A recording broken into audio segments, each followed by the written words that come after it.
Hello, everyone. I'm Sonia Bierson, and today is a very important day for Lionshare. It's a day we've been waiting for more than a year. Our founder and president, Dave Beering's new book, The Great Opportunity: Making Disciples of Jesus in Every Vocation, is now available at your local bookstore and online at Amazon and Barnes & Noble. Today, we revisit a popular episode from Season 2 at the end of last year called 2020 Was Hard. 2021 is your great opportunity. Listen, be challenged, be encouraged, and be inspired. Welcome to Wisdom Unlocked: The Ways of God, a production of Lionshare, a ministry that aims to co-mission with Jesus in making disciples of all nations. We ignite and provide resources to disciple makers in the church and throughout the vocations. In our world today, there is more information available than at any time in history, but wisdom is in short supply. In this podcast, you'll hear how learning about the character and ways of God is a guide to wisdom. Hi, I'm Sonia Bierson, and welcome to our podcast. This is a podcast from Lionshare, and I'm speaking today with Dave Beering, who is our founder and president, someone who has been a pastor, a missionary, who has walked alongside leaders, and most importantly, at least to me, the head of Lionshare, who has made a huge impact on my life. And this season, you've been hearing about us talking about Dave's new book, The Great Opportunity: Making Disciples of Jesus in Every Vocation. And we've been talking about, does God care about my job? Why he cares about my job? How we should think about our work as a vocation, something that combines our work and part of our calling. We talked about being salt and light at work. We talked about some differences between mentoring, coaching, and disciple making, and how every field of work that we do is rooted in who God is. So if you haven't heard most of Season 2, go back and take a listen to that, because that provides the foundation of what we've been talking about. Tell me about why you wanted to name this book The Great Opportunity. So a little phrase that's been humming in my head goes like this: when what God is doing in the world intersects with our obedience to Him, we have a great opportunity. And I think God has been up to a lot of things in the world, particularly over these last 12 months. If you just stop and think about a year ago at this time, what was going on in your world versus what has gone on in your world in the last 12 months, it's been rough. I don't know anybody that I've spoken to that just said 2020 will be noted as my best year ever. And so with those kinds of difficulties, we can either just look at them through negative lenses and through all the bad and all that's there, or we can step back and realize that God is up to something. He's been shaking the core of our lives. He's been shaking His bride, the church. He's been dealing with idols in society. He's been uprooting problem areas that we can begin to get better aligned to truth. All these things. Well, one of the things we need to realize, and why we called it The Great Opportunity, which, by the way, was an idea that came out of our Lionshare team and board together that Morgan James, our publisher, agreed with, loved the title. But the reason it's The Great Opportunity is because it's this window of time we have as followers of Jesus to be more deliberate about influencing people within our vocations to reflect God. Now, I'm not talking about people that don't know the Lord, but people that you know who love Jesus, who serve in your vocation, maybe not in your same local job expression of your vocation, but they work in that same field. Have you ever looked to see how their journeys with Jesus are doing? Because you see, we all have this opportunity to come alongside and grow people in the Lord. And as you grow them in the Lord, you can help them look at their vocation through the lens of calling. That this isn't accidental, that they've been wired, gifted, skilled, developed to be able to be really good at what they do. But look, if you're really good at what you do, but you have a really bad attitude, it doesn't get too far, does it? Or if you're exceptionally skilled, but you are horrible at relating well to people, you need to be discipled in how to be a good relator so that you can take things further down the road.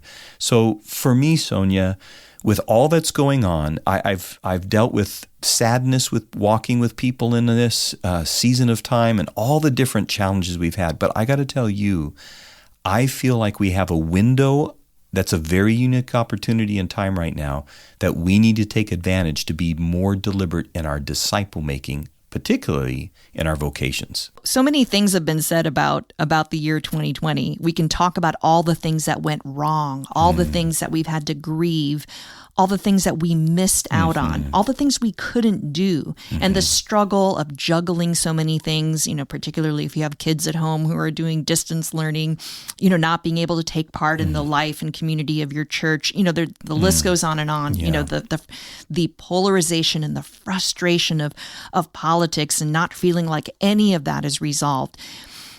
Taking that moment for me of remembering what I am thankful for definitely gives a paradigm shift. But then taking that the next step is what I think you're saying. Let's take that to the next step. And instead of feeling helpless and hopeless, there is something we can do. This is another paradigm shift. When you feel helpless and hopeless, there is something you can do, and that is the great opportunity.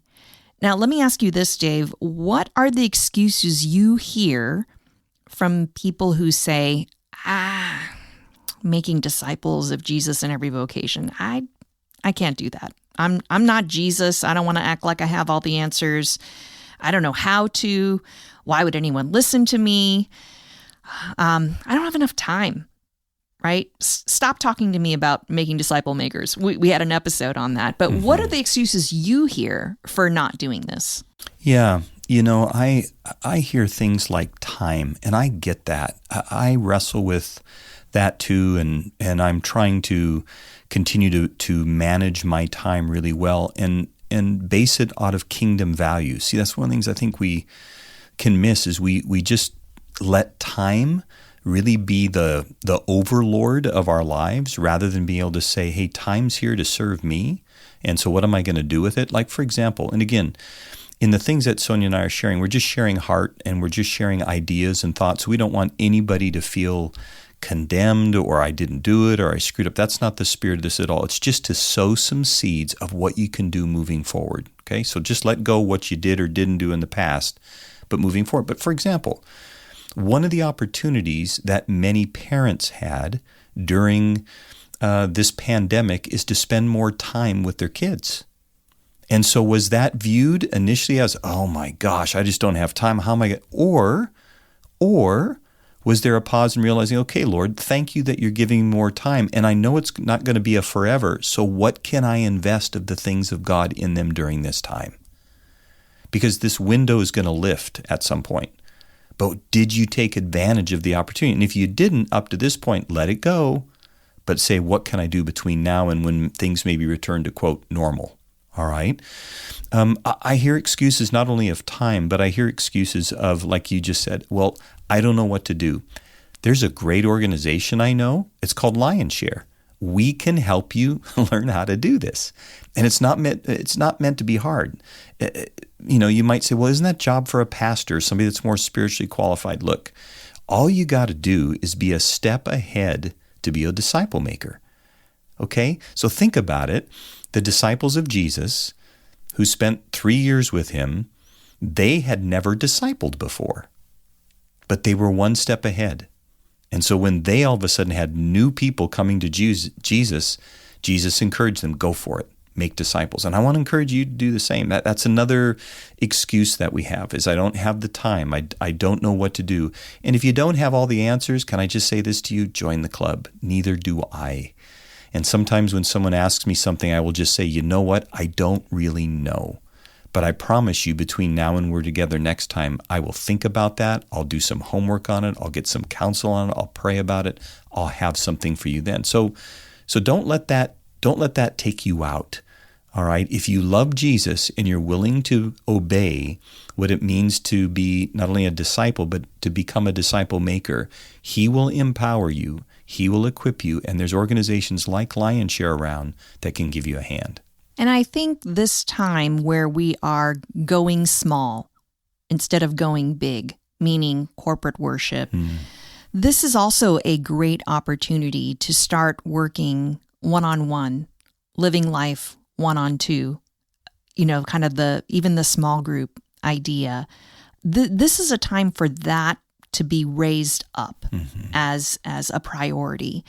And, when you were talking about, I don't have enough time, I hear that from people too. And depending on my relationship, my relational currency with that person, kind of how honest I can be because of how well I know them. One of the things I share is I heard someone speak about the attention economy. So in the past, people were trying to get you to spend money on X, Y, or Z. And right now, it's the attention economy. They're trying to keep your eyeballs on them. And them could be social media. It could be Netflix. There's all kinds of things that are trying to take your time because your time is a great resource. And if you take away your eyeball from some of these attention economy things, you actually have more time than you think. And so when I think about that, that's one of the things I would be willing to say to someone who I have deep relationship with. If I don't, then I feel like they would take it wrongly, that there would be, judgment or condemnation in that. But I just wanted to throw that out there because I think busyness is an easy out for us. Dave, let's talk about kind of like what would be a first step for people who say, okay, I'm willing to dip my toe in this idea of discipling someone, mentoring someone using the ways of God, the character of God, tying things back to Scripture. What would be a good first step for someone to use with this book? Begin to go through it on your own so that you can see what's there, but be thinking about people as you read through it who could grow from this. So begin to pray, Lord, show me people in my life that I could walk through this with. And then begin to look at those where you tend to have influence in your life. We often like to quote a little something from a friend of mine, David Shirk, when he asked me many, many years ago, in whose ears are my words big? Let me say that again. In whose ears are my words big? In other words, you have influence in their life. And so begin to think about those people in your life who you see could use this and where your words are big in their ears. And then look at people that are willing to be FAST. It's an acronym that's easy for me to remember. It's just people who are faithful. They're available. In other words, they'll make this a priority on their calendars. They're servant-hearted, meaning whatever you give them, they're going to be faithful to pass that on to other people as well. And they're teachable. They have a good attitude of learning, all right, a humility that comes with who they are. And find people like that and invite them to maybe do this over 10 or 12 weeks. Look, there's 10 chapters in the book. They're easy reading chapters. And so imagine reading a chapter a week, and then you get together and you talk about it. There's 3 application questions we built into the end of each chapter. So it's all right there for you. Or I was telling Sonia, I might do something like over 12 weeks at some point in time where the first week is all just kind of get to know you a bit, and then I do a chapter a week, and then I close it out by doing something that you might find a little bit different, but maybe meaningful. If you've been in church life for any time, you always see there's a group of people. Usually it's somebody going on a missions trip or being sent out as missionaries, and we get them up front, and people do a biblical thing called laying hands on them, which means kind of identifying with them and praying blessing over them. And we commission them in the name of Jesus to go to that mission field. Well, the 12th week for me would be about commissioning each other in the name of the Father, Son, and Holy Spirit to go represent Him within your vocation, not just as salt and light, as those that let people see Jesus through their life, but people who make disciples within their vocation. In other words, they find other believers who aren't maybe as far along in the Lord as they are, and they begin to grow them spiritually, and living out their vocation through a lens of how to be a godly person in your vocation. That might be a starting point. Yeah, another starting point for me would be to start a small group at your church, or maybe even a small group with people you know who spend a lot of time at work, who haven't been able to kind of fit into a typical paradigm of what discipleship might look like. You know, even if you don't know someone in whose ears your words are great, even if you haven't kind of tested if somebody is faithful, available, servant-hearted, and what was the fourth one? Teachable. Teachable. Even if you haven't found that, even just as an act of faith, stepping out and saying, okay, I'm going to start a small group, God, and I'm going to need your help. I want you to bring the right people. I want you to be the one who facilitates this, and I'm just the vessel for doing that. I cannot think of a pastor, and Dave, you've been a pastor for decades. I can't think of a pastor who would say, no, I don't think you should start a small group about discipleship. I don't think you should start a small group about why God cares about your job. Like, no, we got enough small group leaders. I can't think of a church where somebody said, yeah, we have enough small group leaders. We don't need anybody to lead a small group. Right? Ask your youth group pastor. Is there someone who in your young adult ministry or in your youth group, you know, that would be interested in something like this? I think youth pastors and young adult pastors, they know who are the hungry ones in their bunch. And if you offer to start going through this with someone, it's a tool, right? You're not expected to have all the answers. It's a tool to begin having these discussions. And I actually had a discussion with a young lady who's in high school, and we talked about this podcast. We talked about some of the topics in this podcast based on frustrations she's having as a Christian in high school, noticing that other Christians who go to her own youth group are not living it out at school.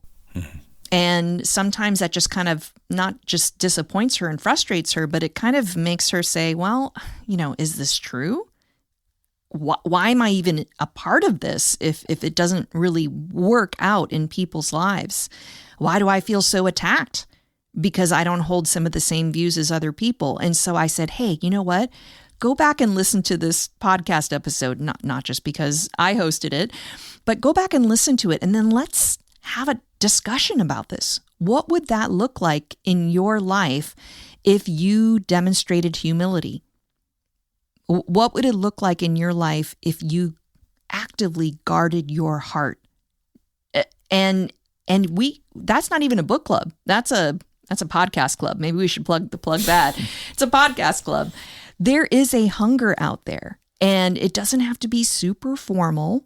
We now have technology to help us to do this. And like I said before, in the context of a pandemic, in the context of busyness, this can be done over the phone. This can be done over, online products like Zoom or WebEx. This is something, if there's a desire, you can make it happen. If there's a will on your part to do this, the barriers are not high. The barriers are not high. And I say this in love. I say this not out of condemnation. I say this because someone took the time with me. I take this seriously because I have learned so much by taking the time with others. And some of them were in my vocational field. Some of them haven't. But these truths are they're universal. Even beginning this conversation about how your work can be part of your calling, when you've spoken about that in formal settings, maybe even as a sermon, what kind of feedback are you getting from people when you put these ideas out there and you kind of connect the dots? Yeah, that's a great question. I think, people are hungry to know their purpose, why they exist, why they're here. And, when you look at why God has you here, because he loves you so much, why when you gave your life to Jesus, didn't he just snatch you up and take you home? It's because there's a purpose that we have. And you have been called by God to fulfill the purpose for your life. And when we talk about calling, oftentimes it awakens within people something where they've just been doing the drudgery of 9 to 5 just so I can get paid, but there's no purpose. And I just want to encourage you that there is great purpose. You've been born for such a time as this, and that time is right now. And I believe that like people who hear this oftentimes respond, there's a rising up inside of them to learn more and to get aligned. You see, there's a world out there that desperately needs Jesus right now. And one of the best ways we can bring the world Jesus is by us who are followers of Jesus looking more like him in our words, our attitudes, our actions, the way we serve. Like I want to hear more employers say about followers of Jesus that work for them, if I just had a whole lot more like you, we'd be much better off. I want to see us lead the way in reproducing. There are so many sectors of society that do mentoring and pass things on from older to younger or further along from not as far along. And as the church, we're lagging behind. But I want to challenge you. Don't just let this year end without you knowing a way going into 2021 that you can make a real difference in your relationships and in your vocation. The world can look better. I know it feels like it's going to hell in a handbasket at times. That's up to God, his timing on when he comes back and all that stuff. But as for you and me, the Bible says that we should be about his business until he comes. So I want to encourage you, be about his business until he comes. And as you all have probably heard, encourage, right, means to put courage in you. So consider this a plea, but also a call to action. A call to action. We've been using this season to talk to you about why these things matter. Now we are encouraging you to take that first step. And obviously you need to do this prayerfully and make sure that you have the grace to do it. That's something that Dave often says to me is when you're praying, when you're trying to make a decision, make sure you have the grace to do it, and God will grant you that grace. Well, thank you all for listening. Thanks, Dave, for sharing your heart. I think you all can hear in our voices this is something we're passionate about. That's the reason that Lion Share exists, is to encourage discipleship. And especially right now, what we're focusing on is discipling people in your vocation, to see your work as more than just a job. Wisdom Unlocked: The Ways of God is a production of Lion Share, a ministry that ignites and provides resources to disciple makers in the church and throughout the vocations. To learn more about what we do and how we can help you, please visit lionshare.org. You can also follow us on Facebook, Instagram, and Vimeo.